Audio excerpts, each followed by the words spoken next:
a don Nicolás Cepeda si usted desea hacer alguna declaración. No. Perfecto.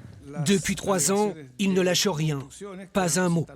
Des auditions aussi brèves que décevantes. Nicolás Cepeda parlera-t-il un jour? Son arrivée à Besançon va-t-elle changer la donne? Qui est Nicolás Cepeda?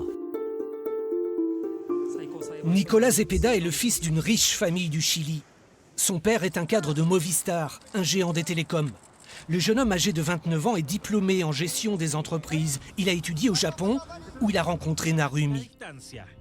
Sur lui, on sait peu de choses, sinon qu'en 2016, juste après sa rupture avec l'étudiante japonaise, il effectue un séjour dans une clinique spécialisée dans les troubles du comportement. Très tôt, Nicolás Cepeda a beaucoup écrit sur des blogs. Des histoires d'amour brisées où prédomine la mélancolie.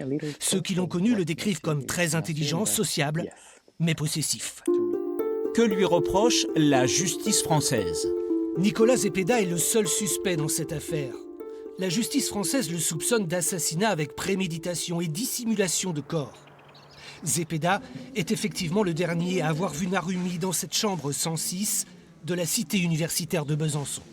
Vers 3 heures du matin, j'ai entendu des cris d'angoisse, assez forts, assez aigus puis réguliers.